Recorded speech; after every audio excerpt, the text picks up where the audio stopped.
What is up, everyone, and welcome back to Across the Board, sponsored by Moneyball Metrics. We have our modified Monday team here today. You have myself, AlphaDog Bets, here with Mr. Business, Mr. Cool, Jefe Picks, looking better than he ever has with a different background. Jefe, how are you today, brother? Reporting live from the streets of downtown Boston. I'm at a industry conference. Excited to take a break from all the corporate mumbo jumbo and talk about what's really important in our lives. 59 straight minutes of breaking down the fourth quarter of Bills and Ravens. It was unbelievable. It was an unbelievable game. We're going to get into that in just a moment. Before we do, over to the comments. Nick put a comment in an hour ago, so I have to get it up here. He thought we were live at 12 today, but the MBM Mods Anytime Touchdown Parlay cashed yesterday. Let's continue to see that, Nick. J-Bo is here as he always is, and yes, J-Bo, what a crazy freaking game it was last night.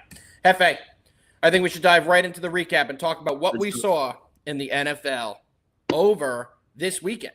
Jefe, I'm going to start with you. So we're doing our weekend recap. What was the number one thing that stuck out to you? And we might as well start with the game last night that was an instant classic. We had the Bills. We had the Ravens. The Ravens blew a 15-point lead with just 4 minutes remaining in the clock. Derrick Henry, unfortunately, had a catastrophic fumble that changed the outcome of that game. And Josh Allen and the Bills refused to go away, continued to fight throughout the game. Jefe, over to you. What were your thoughts about that Ravens-Bills game last night? In the spirit of wanting to get through as many games as I can, I don't want to hold one game to a greater value than any others, but here's what I'll say.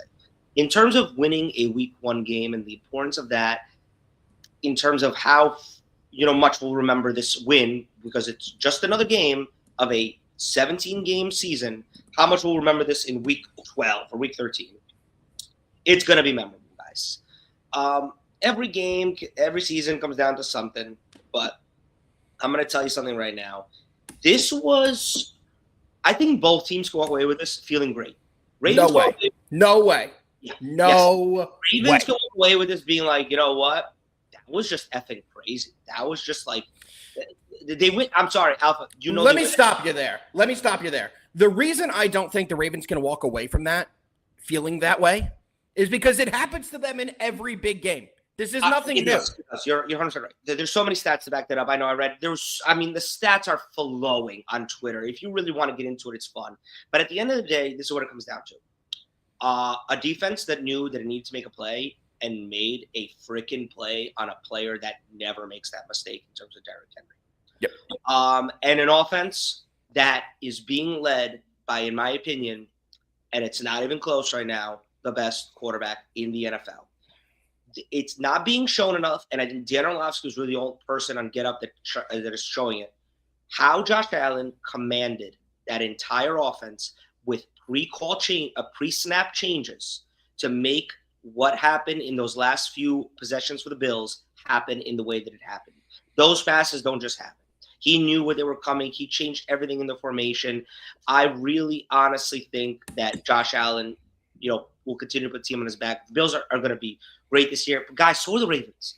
At the end of the day, this is just one game. Was it one of the best football games I've ever seen in my life? Yes. Yeah, you have to put it in that category. Is it still just a game in week one of the regular season? Yes. And what Joseph said, 100% correct. Alpha, I'll let you get to your point, and then let's move on to other games. Because to me, there were so many storylines coming out of week one. And Absolutely. And I think you kind of put it best here. My biggest takeaway is that the Ravens can't win a big game. So, it's been so many opportunities that they've had massive advantages over other teams. For example, up 15 with 4 minutes left yesterday. That's a massive advantage, and they still couldn't get it done. I agree with you. Josh Allen was my MVP last year. He is the best quarterback in football currently with the way the rosters are constructed. But for the first 3 quarters of that game, everyone and their grandmother thought that Lamar Jackson was the best quarterback in football. And Josh Allen proved them wrong. He was fantastic. His scramble to get them out of that ridiculous. Oh, the 06 Michael Vick Madden play. I was and then followed by Derrick Henry 50-yard touchdown. Back-to-back plays. We were just looking there, and I think it was happening in our personal group chat. You were like to yourself, and some of our buddies said it out loud. A little bit of a jinx. The Ravens are unbeatable. That was Jake. Shout out Jake, who fucked up the whole game. Let me tell you something, Alpha. There's only one team that can beat the Ravens, and it showed last night. and that is the Ravens. We'll have to see how the season continues. We all know injuries have a absolutely massive impact on these teams long term. So let's make sure that we keep that intact. Absolutely. Last thing I want to say, at the end of the day, the Bills don't make mistakes. 0 turnovers. Ravens, 1. Absolutely. Could not agree more. I want to say this stat, and then let's move on. 2 stats from yesterday's game. Josh Allen, 4th quarter only. 16 of 21, 269 total yards, 3 touchdowns. Tua might take week 7 to get to those numbers in total. All right? Next thing I want to say. Teams with 40-plus points and 235 rushing yards in a game were 277-0 before last night. They are now 277-1. Yep. Unbelievable. Insane. Absolutely insane. What a crazy game there. So what other game would you like to talk about from the early slate? I think a good one we should talk about next is going to be the New York Jets and the Pittsburgh Steelers. What an unbelievable game that was. So I'm going to kick that over to you. Our guy in chat, Nick, is asking what we think, our thought about Aaron Rodgers and the Steelers' performance yesterday. What are your thoughts? 2 things. I'm going to say something about the Jets, something about the Steelers. Start with the Steelers first. Aaron Rodgers throwing 4 touchdown passes was not on my bingo card in week 1. Matter of fact, it might not have been on my bingo card for the entire Steelers season. I am highly impressed with their offense and how it ran. I think on defense, the Jets just had a really good game plan on offense, truly. They never ran at the TJ Watt side, and it showed. The Jets actually played really good. The Jets scored over 30 points and held the ball for over 34 minutes. The Jets were 53-1 in those situations prior to the L that happened yesterday. So what happened yesterday was just a microcosm of the Jets being the Jets, right? You have the lead, everything's going good, touchdown, boom. Fumble, boom, game flipped. Special teams and turnovers really crushed the Jets. But I will say one thing. The Jets shouldn't wake up today and be like, fuck, another season down the drain. They looked good. They looked great. Looked really good. Garrett Wilson looked great. How about Breece Hall looking fantastic? Breece Hall looked like 2 years ago, Breece Hall. The Jets' offense looked fantastic. They scored 32 points. They scored great. You know what just happened? Aaron Rodgers just picked their secondary apart. That's really it. Guys, Aaron Rodgers made more plays at the right time than Justin Fields did. At the end of the day, you got to live with that. I think that is a game where, yes, the Steelers won. Both teams walk out of there feeling good. At least the fan bases should. Unless you're Gibson, the kick returner on the Jets, who absolutely cost them that game. If that fumble did not happen, I do believe the Jets would have won the game. But the Steelers look great, and the Jets look great. It was another one of those fantastic games where when we were winding down the witching hour of our first witching hour on Red Zone of the year, that game was the marquee game as those were all ending. That one was going back and forth. We weren't sure how it was going to end, and that was a great finish there. So we got some great storylines. Jefe, one other team we have to talk about. I'll go to you first. We're not going to that team yet. I got one more game to talk about. Okay. Lions, Packers. I want to say this. Oh my God. If the Packers are this for this entire year, oh my God. Because let's start on offense. They have 17 wide receivers whose names I don't even remember because they're all just flowing into each other. You know what we were told about the receivers as well, especially Jaden Reed? His foot injury was going to limit him to where he would not be a good player all year long, let alone week 1. Fine on that route. Fantastic yesterday. Fantastic. Josh Jacobs didn't even play until the 4th quarter. I say that as hyperbole. No, you're right. You know what I'm trying to say. He literally had no impact on the game until the 4th quarter. If this is who the Packers are in offense, and now let's move over to defense where Micah Parsons does not know the playbook. Micah Parsons was just playing backyard football yesterday, and he still made a good impact on that team, including 1 sack where he literally made Jared Goff look like a gazelle and he was the lion. If this is the Packers all year, watch out. I'm not ready to say that, but watch out. Opposite side, I want to get your opinion on what you saw from the Detroit offense. We didn't see much from either side of the ball from Detroit. Let's be honest here. And you did see that this was the first game after losing both coordinators, the offensive and defensive coordinator. It looked rough. It looked rough, and that was kind of to be expected. I was all over the Packers yesterday, and one more thing I do want to talk about was the Packers were my preseason pick to make it out of the NFC, and yesterday made me feel only more confident about that. As I said early in the year, all about the Packers team. From the offensive line to the defensive line to the corners to the secondary to the playmakers, the Packers are loaded on all levels. They looked fantastic. So for me, the Packers only made that look better. They went up against the Lions went up against a tough first opponent. The Packers, with the juice of just getting Micah Parsons, a lot of guys returning. Well, the Lions on the other side lost a lot of players. They also lost their coordinators, and they look like a team that, I hate to say this, Jefe, do you think they're a contender this season from looking at that team? I know it's only 1 week. I don't want to do that right now. I get why you'd say that. That would be the number one overreaction. I need to see the Lions. I want to see 2 more games. Yep. Gibbs set a record for the most catches by a running back with the least amount of yards, which means that Jared Goff was running for his life looking for a safety net every single time. So that offensive line had a bad day. I expect them to bounce back. Alpha, I got 2 more games that I'm circling. I'm sure you want to go over the Giants at some point real quick. So let's move to a game that I got to get your opinion on real quick. Are the Bengals ever going to be the Bengals that we expect the Bengals to be? Or the Bengals just going to be this Bengals team where every single week we think they're going to be this, and then they're just like, yeah, well, you know what? We'll figure it out.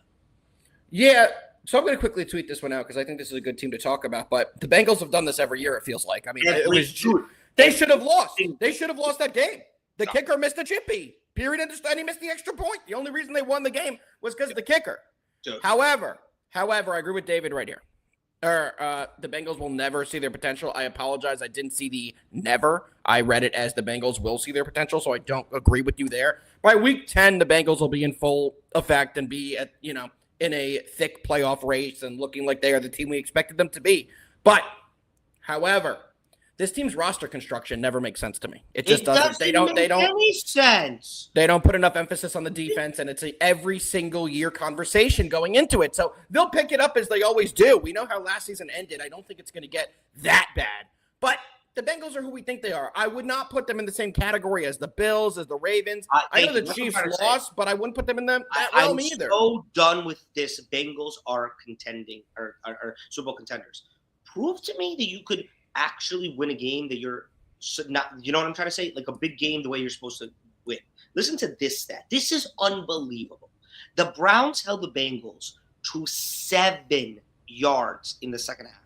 7 total yards of offense in the second half. It's the fewest yards ever given up by a second half team that has won a game in the last 25 years. You started this conversation perfectly, Alpha. The Browns won that game twice. Yep. Twice. Literally. Twice. The Bengals are so lucky. They can't keep getting away with this. They just can't.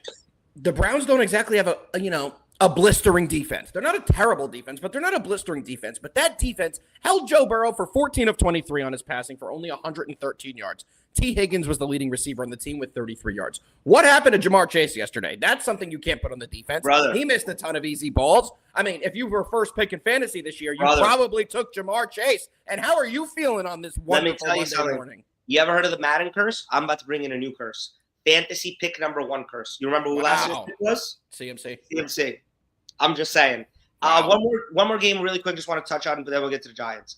Dolphins, Colts. And the only reason I want to bring this up is, holy crap. No, I do not think that Daniel Jones is going to do this for anything more than just what happened last week. I more want to speak about, I personally think we are in for a train wreck of a season in Miami.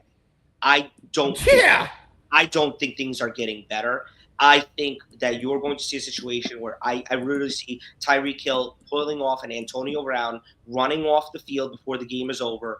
I would say by week 4. Do you think that early? Oh, I think this is a trade. I think this is really, really, really bad. I know that they looked. I want to say they look like the worst team in the NFL in week 1. Our New York Football Giants are sure there, but there's an excuse there. Dolphins were worse. Dolphins were worse. They were worse. I don't know what the Dolphins could do. Next week, I don't know who they're playing next week. I got to look it up real quick. The Fins? The Dolphins are welcoming the Patriots in town next week, and that is not a good matchup for them. That is not a good matchup. What's a good matchup for the Dolphins after watching yesterday? The Giants? The Giants and the Giants and the Giants? I mean, let's be real here. They look like the clear 2 worst teams in the league. And I am going to jump in here now and talk about the New York Football Giants in that game we saw against the Commanders. Russell Wilson cannot be the quarterback of the New York Football Giants in 2025. Russell Wilson cannot be a starting quarterback in 2025. You're right. You're right. I mean, especially for the Giants, because as we all know, the Giants have offensive line issues. They need a quarterback who can roll around, extend plays, and you just didn't see that at Russell Wilson. The defense played well enough. There was a couple big plays that the Commanders missed downfield that would have opened the game even more than they did, but they didn't hit them. The Giants were in it with about halfway through the fourth quarter. It was 14-6 with the Giants' ball, down 8 with a chance to tie it. But you never once felt in that game that the Giants' offense was competent enough or good enough or talented enough or coached well enough to get the ball in the end zone. I have one thing to say about this Giants team. They got a 1st and goal at the half-yard line. They ran a fake run pass to a 5th-round lineman who never played an NFL snap. That tells you everything you need to know about the confidence of the New York Giants offensive line, where they're afraid to run it in from half a yard out, and everything about the creativity of the New York Giants and what they think they can do in the red zone. Washington looked legit.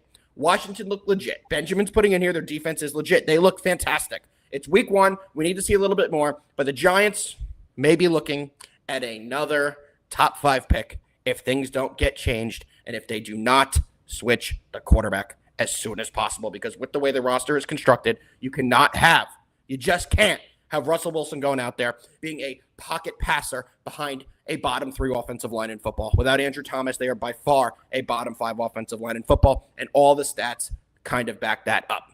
Anything you want to add about the Giants game? I'm sure. Yeah, this will not happen, by the way. The Giants do not fire coaches midseason. This will not happen. No.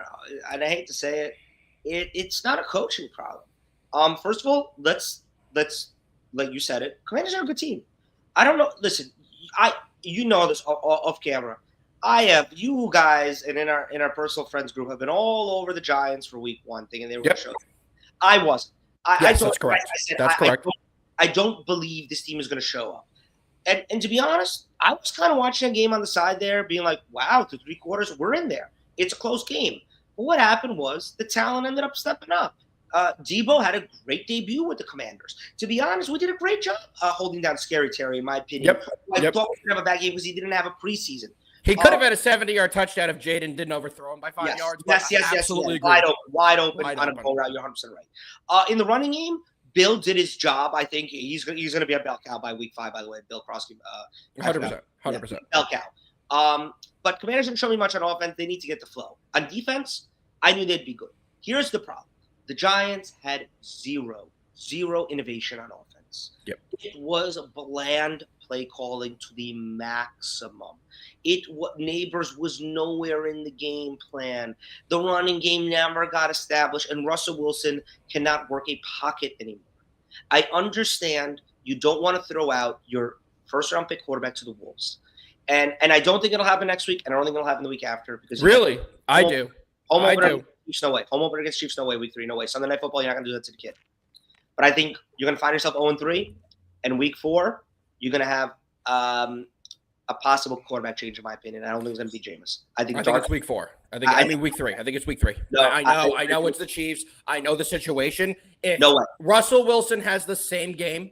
If he has the same game next week against Dallas, which, to be honest, Dallas is being overhyped right now. They had a decent first game, but Dallas is not a great team. The Giants match up well against Dallas. The Giants match up better against Dallas than they did against the Commanders. So if we don't see this offense playing better, because Russell Wilson will have more time in the pocket. He will have more time in the pocket to throw his moon balls, his deep balls that we didn't see a single one yesterday. So if he has another game like he does against Dallas, I don't believe he'll be the quarterback in week 3. This is Brian Daboll on the hot seat. Everyone knows that. It's not just about getting the quarterback ready for next year. That's not the total thing that he needs to do. They need to win a few games in year 4 or he will be fired, regardless of how Jackson Dart looks. He needs to win a couple games here. And to be honest, yesterday was a winnable game for the Giants, in my opinion. Dallas is a winnable game for the Giants. And with the hardest schedule in football, these need to be converted into wins. He can't wait that much longer to go to the kid because his job is on the line. And I do think we will see them go to Dart a lot sooner than anybody is predicting. Last thing for you, I got a question for you. Read anything into him being uncommittal of the starting quarterback for week 2 when asked after the game. Yeah, I read the week 3. No. Do you think there's any chance Dart is out there next week? No, I don't. I believe he's going to go back, watch the tape, and it's not going to be you can't preach all off season. You just can't. That this is the plan, and after one game, go away from the plan. You just can't do that, but you can after 2. You can after 2. And let me tell you something, Jefe. Brian Daboll is ready right now. He's ready right now. He's only giving one more week to Wilson because he has to. The Giants preach this plan. Oh, so you think it's a political? You think it's a political? Yeah. If he had his way, I think he would be starting this week. Brian Daboll has his weekly presser in about 10 minutes where the first question every reporter is going to ask him is, are you committing to Russell Wilson to being your starter next week? We will find out a lot of information in about 10 minutes because I think he is going to go up there and say, yes, we are committed to Russ for this week. So I think that will be shot down because they can't let this linger all week. That would be the worst thing they could do is to let this linger. So I do think by the press conference in 10 minutes, we will get our answer. All right, Jefe. We did the 20 minutes of the recap. Is there any other games you want to touch on quickly before we get into today's action? Not really. I'll say the one thing, not even about a team, just about a player. CMC looks pretty darn healthy to me and had a pretty good game. Niners, hope that Kittle injury is not too bad. It sounds like a hamstring. They could be back if they can produce on that type of an I kind of feel the opposite. I think that the Seahawks are the ones that lost that game way more than the Niners won it. Nah, man. I think the Niners have a good defense. People are sleeping on that defense. It's packed with playmakers, and they showed out. Bosa made a game-clinching play. Fred Warner is one of the best linebackers in the MLB. In the NFL, if not the best. I was highly impressed with the Niners. One other team just want to hit on, just because, number 1 pick versus a team that I think has a lot of optimism this year. Titans Broncos. I don't know if I feel good. Like I was saying, Bills and Ravens could walk out feeling good. I don't know if either team in Titans Broncos could walk out of that game feeling good. I wasn't impressed with Denver at all. And Tennessee, Cam Ward looks good, and every single other person on that team just looks not too good. He looked great. He looked fine. Cam Ward looked fine for the first overall pick. But you know what it kind of told me? I understand why the Giants aren't throwing Jackson Dart out to the Wolves. That's the one thing I learned from watching Cam Ward, because situation over there, he's in a no-win situation. That's a good point. They're not going to compete this year, and he's going to get his ass kicked week after week after week. So I understand why you rest quarterbacks sometimes and, ease them in, because it's hard to learn the system, learn the speed of the NFL when your team doesn't play at the speed of the NFL. When they're in the backfield in less than 2 seconds, that's not average in the NFL. That's even harder on the quarterback. And to have a rookie go through that while trying to learn everything else, tough. I did it again, by the way. I'm sorry, everyone. Your comments will now be on the stage. We don't have JD to kind of run the back. So you got me today. Things aren't going to be as smooth as they always are, but we're doing our best to keep it rolling here. All right, Hef. I think that's a great way to segue into today's MLB action before we get into the Monday Night Football game. You ready to dive into a little MLB? Yes, sir. Let's get after it.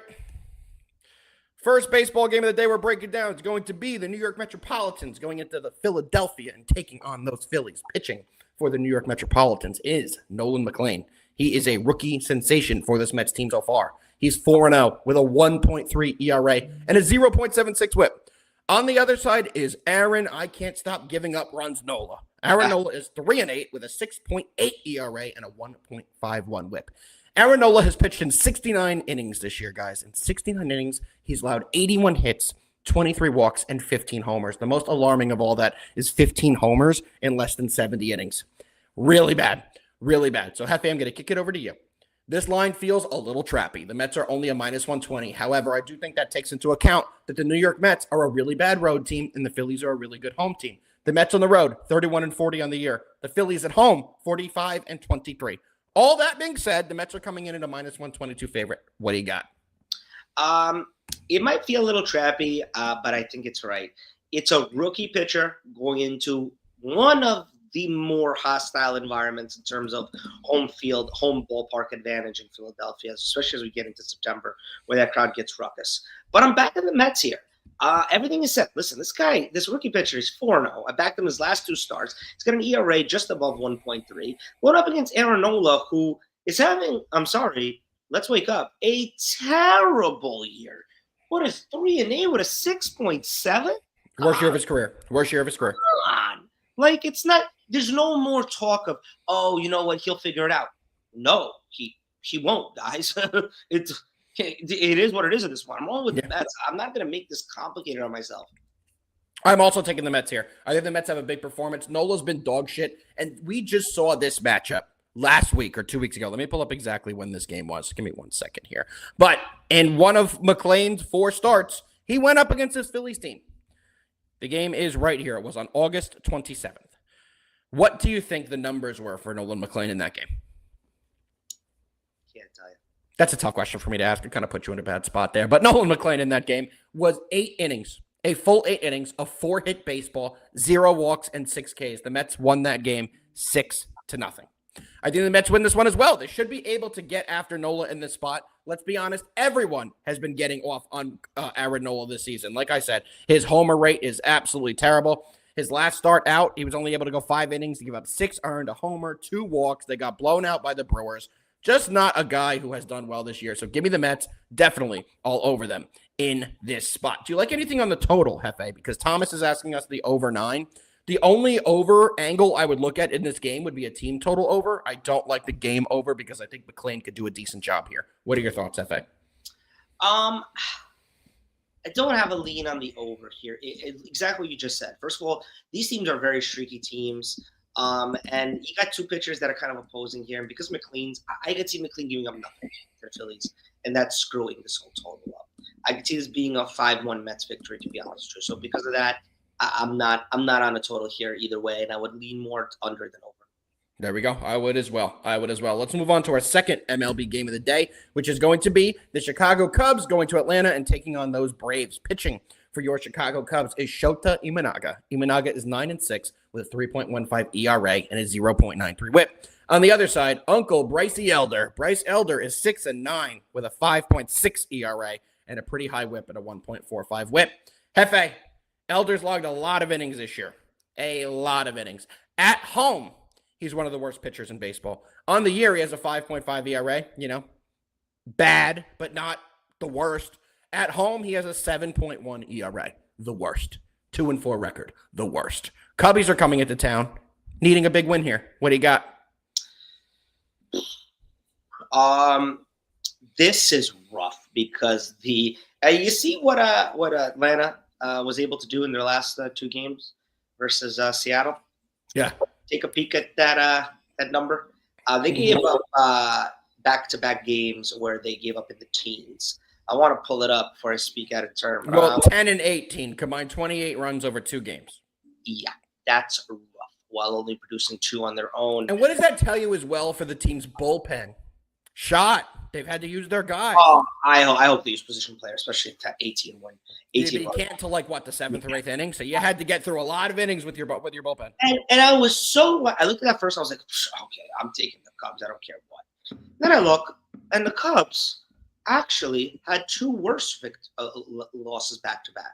At least the Braves, who are an inferior team, lost to a better team in the Mariners. Mash it. The Cubs win at home against the Nationals, losing back-to-back games, 2-1, 6-3.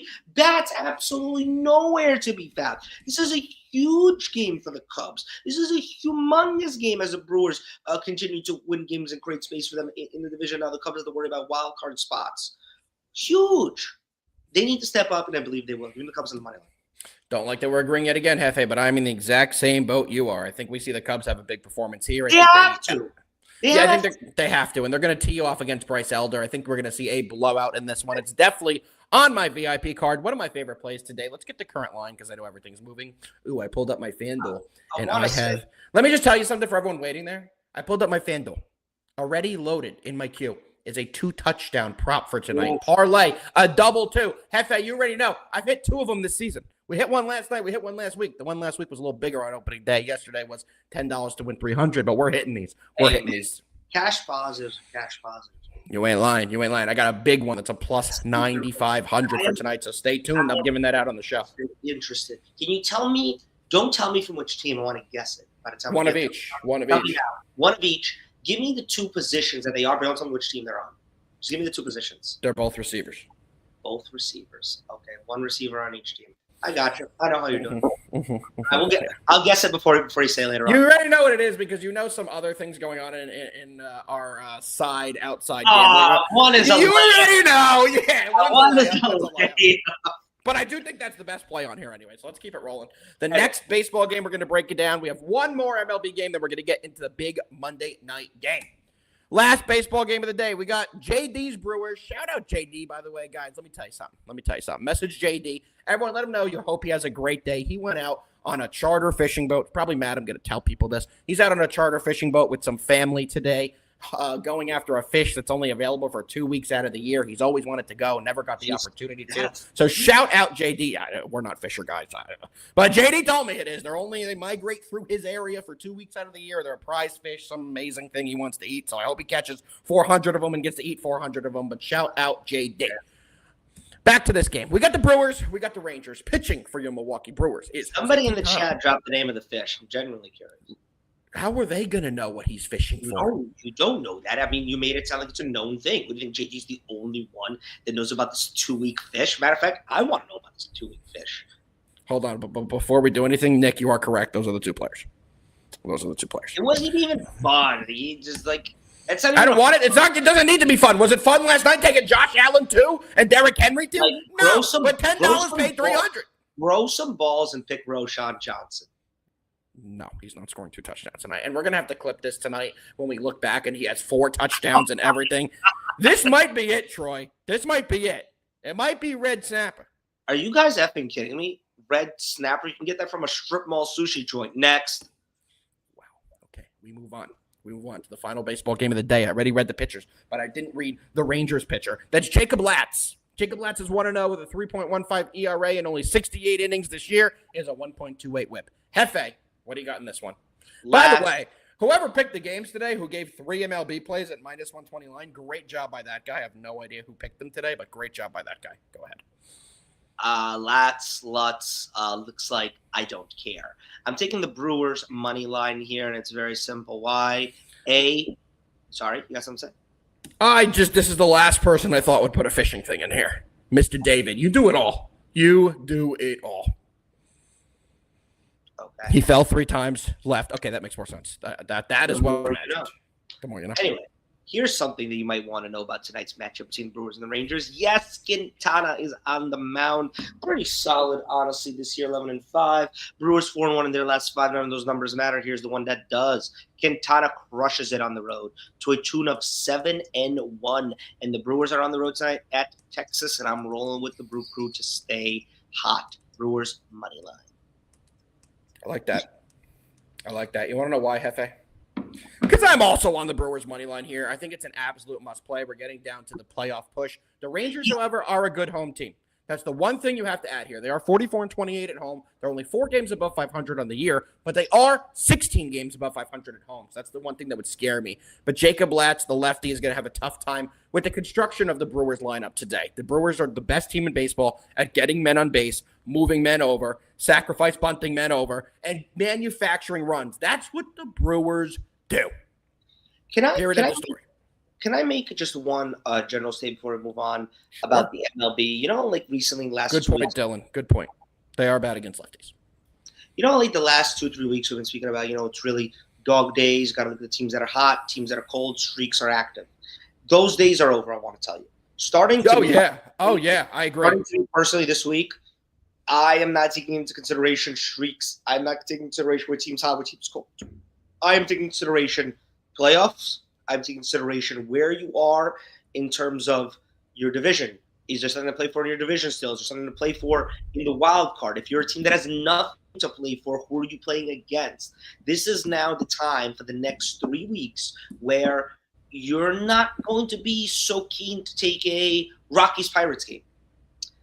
Even if one team has won 7 games and only the other one doesn't. What is your tactic? When we get to go close to playoffs? My tactic. Do you only target games that have playoff implications? I think this is the week where I start to only target games with playoff implications. Me too. Now, there's going to be 3 types of games. Games where both teams are in it, games where both teams are not, and the really pivotal one team's in it, one team's not game. And that is the really rough game to take. Because you can have a game, I don't know, let's pick 2 easy teams, Yankees versus the Pirates, whatever. Yankees-Orioles, that's way better. We all know because we have 18 of those this month. Yes. Yankees-Orioles is going to be some games that are coming up. That is tough. Orioles have nothing to play for. Yankees have everything to play for. That is truly pitching matchups, how those pitchers have done against those batters this season, and just how the team that needs to win is playing more so than how the team that doesn't have implications is playing. The Orioles could win 7 games in a row. Coming into that Yankee game doesn't matter to me. I just need to know how the Yankees have been playing, how the Yankees have been batting against whoever the Orioles are putting up. That's how I'm playing the rest of the season. No more, oh, wow, this team has won. This team's hot. They're hitting well. That's great versus, a team that's not. That's all out the window. Now it's the home stretch. I agree 100%. There's nothing for me to add there. I like to target teams that actually have some meaning on it. I like to back teams that need to win big games in certain spots, and that's what we start to dive into now because we have a million other sports now. You don't need to have 5 to 6 MLB plays a day anymore. You could target your best top to 2 to 3 plays and also add in some college football and NFL and create your cards that way. You don't have to force any MLB plays, and that's the best way. You should never force MLB plays. But now we're in a spot where you really can pick and choose what you want to bet to the best of your ability, and I think now is when you take advantage of tuning out the teams that are hot in the summer. You back them. That's over. We're no longer in the summer. We're getting into mid-September. You back the teams that are in the playoff push that have things to play for going forward. All right, Jefe. We've done the baseball. We did the recap of the weekend NFL slate. But there's a massive game tonight we are diving into, and that's going to be Monday Night Football. We got the Vikings. We got the Bears. Vikings coming in as a 1.5-point favorite. Total coming in at a 43.5. Jefe, storyline to this game. The Lions offense we didn't see yesterday has moved to the Bears, meaning offensive coordinator Ben Johnson is now taking over the Bears offense. Will they look anything remotely close to what we've seen out of Detroit the last couple of years? Will Caleb Williams take that next step? They have talent all over the field on that offensive side. The question to me about this team is their defense going to show up in games this year? Jefe, I'm going to kick it over to you. What do you like in this one? Give me, at first we'll talk sides, totals, whichever you like on that, and then we'll get into props at the end.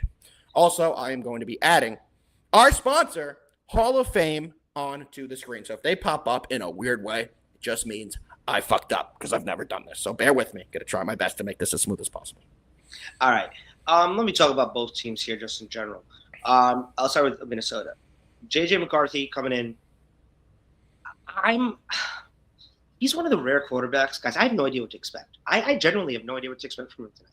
He could light it up, and I could be like, yeah, I expected that. He could have a complete shitty game, and I'll be like, yeah, I expected that. Here's what I do know. The Vikings as a constant on offense are very stout on their play calling. I expect easy routes for JJ to understand. I expect TJ Hawkinson to be involved as a safety net, and I expect Aaron Jones and newly signed Jordan Mason to have a good share of the offensive game plan to take away a little bit of the pressure from JJ, who I think will be being blitzed heavily by the Bears, who are going to want to make he is a rookie quarterback, nervous in his first official NFL start. On the opposite side, Vikings defense was phenomenal last year. And Brian Flores is back in, and I don't see that changing anytime soon. And Brian Flores means one thing and one thing only. The Vikings are going to absolutely blitz on 85% of their plays because that's what Brian Flores does. So let me bring that over to what that means for the Bears offense. New offense going to be ran by, obviously, the man who used to run the best offense last year, Ben Johnson over in Detroit, now has Caleb Williams at his disposal. But it's not just Caleb. Listen, DeAndre Swift, I think, is going to be one of the biggest signings for them. He's going to be huge for them, I believe, in the run game, especially also as a pass catcher. DJ Moore, going to be important. Loveland, great draft pick by them, going to be important. Luther Burden, another wide receiver they drafted, and Roma Dunze, who last year wasn't anything worthy of a top 10 pick, hopefully will benefit. Bears defense is the question mark here. I don't know what we're going to see from them. I really, really don't. I think they'll be heavy on the blitz, try to make JJ's life hell. I got one pick in terms of a side here, no total side for me, as I don't know what to expect from either offense. I'm rolling with the Bears here on the money line. I think Ben Johnson rolls out the offensive red carpet tonight. I think we see some fun plays. I think you see Caleb really in control of a real NFL professional offense, unlike last year, and I think it looks really good. He has a lot of weapons on offense that I just went through. Give me the Bears on the money line tonight. Well, finally, we're on opposite sides today. So one of us is going to be right. One of us is going to be absolutely wrong. And I am all over the Vikings in this spot. I do think they have enough against a new first-time head coach against Caleb Williams, who looked like crap last year. Let's be honest. Do you have any faith in Caleb after last year?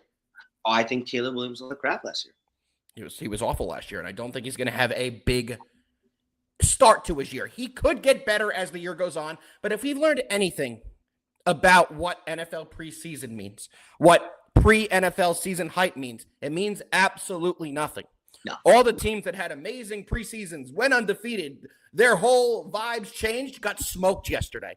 Every single one. So I'm not going to start saying, the Bears have looked great in preseason. There's a lot of great hype around them from training camp, and they look good in practice, and yada, yada, yada. The line is held up in team scrimmages. That means nothing to me. You've learned that you can't take anything out of spring training, or that's the little baseball term there, a little preseason football. You have to wait and see how it plays out in week 1. So for me, I'm going to take the team that has had a little bit of consistency. I know they have a new quarterback in J.J. McCarthy, but he was there last year. It's not like he wasn't a part of the team. He was there learning and looked great in preseason himself, which I know I just said you can't take anything from preseason, but that's all we got on J.J. On the other side, completely new team on both sides of the ball. They have a lot of new players, and I do think it's going to take a little bit of time for them to get their flow of things. And the Vikings were a very good team. They win close games. That's why the line is how it is. And I'm going to be taking the Vikings on the money line. It is an official play for me. Let's get the current odds here. You can get that at a -122. That is exactly what I am going to play in this one. Jefe, what props do you like in this game? Before we get into props, the total's actually at a 43.5. I did tweet we are going to cover the total. Is there anything you like in it? And before you do, our guy David, which, by the way, David sent me about 80 tickets this week. I think all 80 cash. David is coming in off one of probably the best weekend he's ever had. So if you want to take that into account, David likes the Bears plus 4.5, the under 49.5, JJ under 223 yards, and Caleb 15+ rushing yards. You can get that with a boost at plus 500. Without Caleb plus 229, that's David's lock of the day. Jefe, back over to you. What do you got? I'm sorry, we're going to props now? Total. On the total, and then go right into the props. So start with that. I'll be honest, I don't have anything on the total because I don't know. I have no idea what to expect from J.J. McCarthy as a starting NFL quarterback. I've never seen him throw a pass. And I have no idea what Caleb... You've never seen him throw a pass? No, he never threw a pass in Michigan, ever. Always handoffs, always, literally, every single time. Name me one pass he threw, you can't. And on the touchdown, bitch. And on the opposite side, oh wow, that's funny. I didn't realize they're going up against each other. And then on the opposite side, I have big hopes for Caleb under Ben Johnson, but until I see it, I ain't gonna bet on it. Props, I got one from each side. Let's start with Minnesota. I mentioned it quickly. I think TJ Hawkinson is healthy, and I think TJ Hawkinson will be a big safety net for JJ. I'm taking TJ Hawkinson anytime touchdown score plus 250. It's my favorite play on the Vikings side. Moving over to the Bears side, I got a little bit of a niche play. DeAndre Swift averaged 24.5 receiving yards out of the running back position last year. Tonight is over under is 17.5 receiving yards. I'm taking the over there. I think that Ben Johnson utilized Gibbs a lot in that role in Detroit. The receiving back, the kind of what we call the wheel route outside of the halfback spot, kind of curling to a half go route as you get past the line of scrimmage. I think you're going to see DeAndre Swift run that a lot for the Bears today. 17.5 receiving yards. I could see that on 2-3 catches. I think he'll get that easily. That's my favorite play on the Bears side. And my favorite prop in the entire game is Swift over 17.5 receiving yards. I like all those. Let's see if I can do this correctly because I'm putting on the screen here. Can everyone see it? I think we can see it. Very good. We have the Hall of Fame app, which, by the way, guys, they are the proud sponsor of all the different research tools we use to find our props, to find our bets, and they are an absolutely fantastic company. So make sure you guys take a look at it. They're offering all of our viewers 50% off their monthly package and a 7-day trial. Guys, make sure you try it. You can see here all the amazing benefits that they have with Hall of Fame, the HOF app. One prop I've been looking at, Jefe, you can see here that the Minnesota running backs, Jordan Mason and Aaron Jones, both have an A matchup in this game against the Bears. Jordan Mason's the backup. Everybody knows that. In his last 12 games, he has scored at a 67% rate and cashed his anytime touchdown. You can currently get that at a plus 174, but not where I'm leaning when looking at into the HOF app for some of these awesome bets that they provide us. I like Aaron Jones. I think he's the guy who gets in. I know he's at a minus 112. Might be a guy I do a 2-touchdown parlay on. He may be someone I try to get some exposure on, but I do think he has a big performance. On the what we're also seeing here from the HOF app is that they're showing us right here that it's a D- matchup for the Bears rushing attack against this Minnesota defensive line. So maybe we should take a look at receiving touchdown. Oop, that's receiving yards. Receiving touchdowns for the Bears side.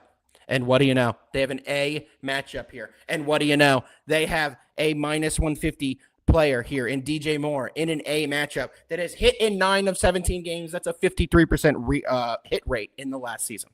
Jefe, what do you think about a DJ Moore touchdown tonight? I know it's at a minus 150. I already told you guys I have a parlay tonight of 2 touchdowns. Nick in the chat already called me out, knew what it was going to be. But I will say I do have DJ Moore too. What do you think about DJ Moore's chances tonight to find the end zone at least once? He does have that A. You keep saying minus 150, but it's not minus 150. It's plus. DJ Moore right here says minus 150. Maybe we have it on the wrong side for one touchdown. How could DJ Moore be minus 150 to score? Yeah, that's right. Yeah, you're right. You're right. So we have that incorrect here. But JJ is also coming in at plus 180. DJ Moore's plus 180. Plus 180. There you go. What do you think of plus 180 for him to find the end zone? I as a Bears touchdown prop, I think that's fantastic, and I love that approach. He's my favorite one. Touchdown prop. Oh, that's why I'm on receiving yards. Duh. Let me fix it. There we go. That's better. All right. Yeah, I think DJ Moore's my favorite Bear to score a touchdown in terms of the receiving board.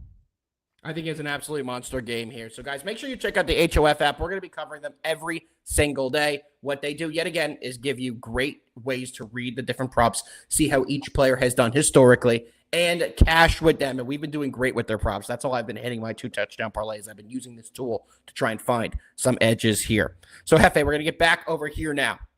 Going over to my 2 touchdown parlay, it's Justin Jefferson to score 2 and DJ Moore to score 2. You can currently get that at a plus 9085. So that means if you put $10 on it, guys, that pays you $908. I think that's a great one. Any touchdown scores you like in this game? Yeah, I do. I like TJ Hawkinson. I like DJ Moore. Those are the 2 that we spoke about.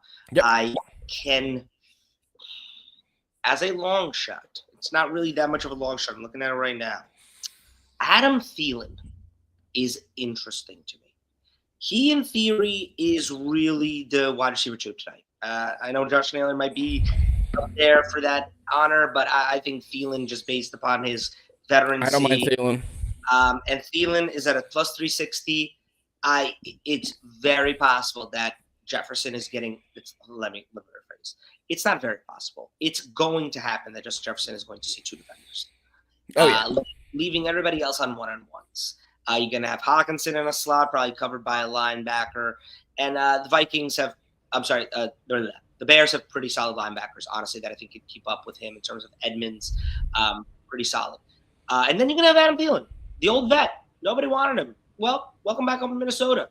One-on-one against the third probably best secondary person that the Bears have to offer. I like his chances, my friends.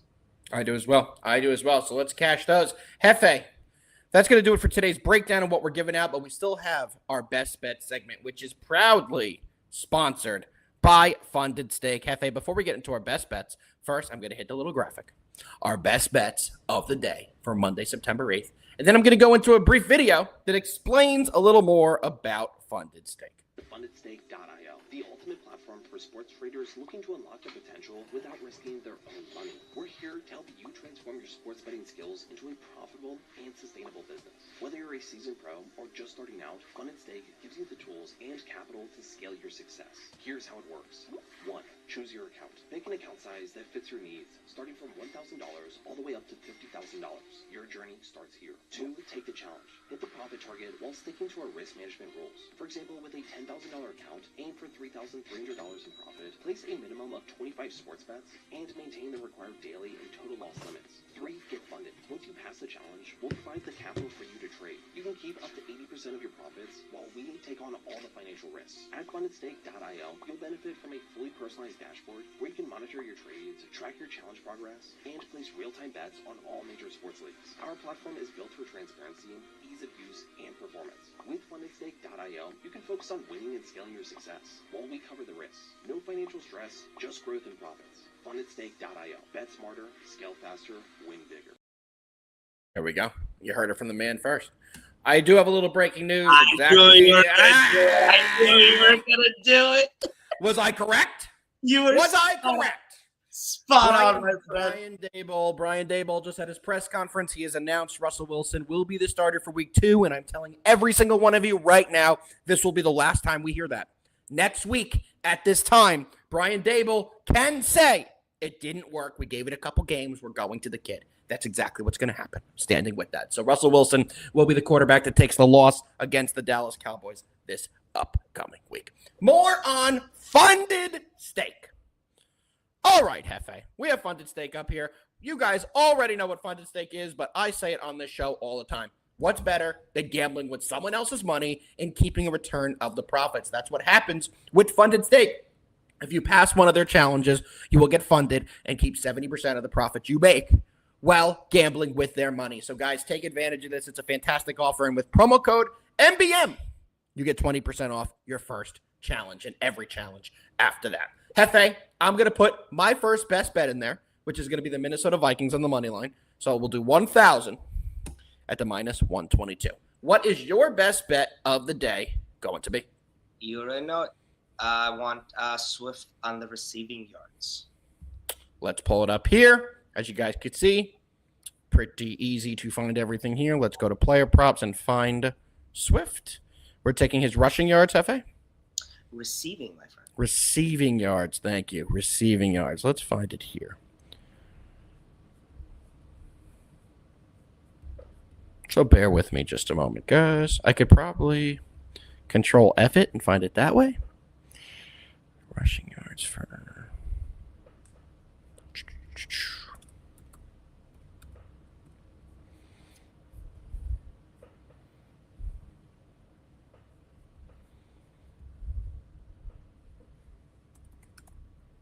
There we go. Just type in Swift there. Receiving yards, over 13 and a half. Oh. 14 and a half.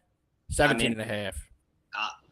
What do we got there? I mean, look at this. This is crazy, guys. You could take 13 and a half at minus 120 or 17 and a half at minus 113. I would take the 13 and a half to keep that 4 yards for only 7-cent juice. Yeah. What do you think, Jefe? Absolutely.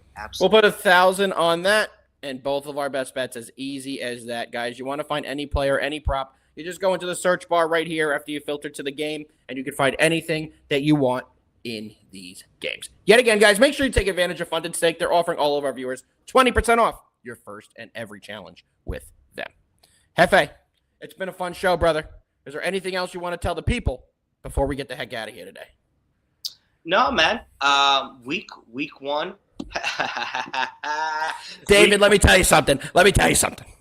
The New York Jets may not have a win. The New York Giants may not have a win.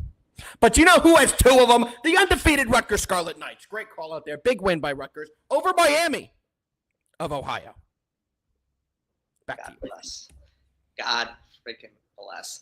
Now, guys, week 1 almost in the books. I think we see a great game tonight, and I'm really freaking excited that football is back. Me too. Jefe, you're sitting in the JD chair.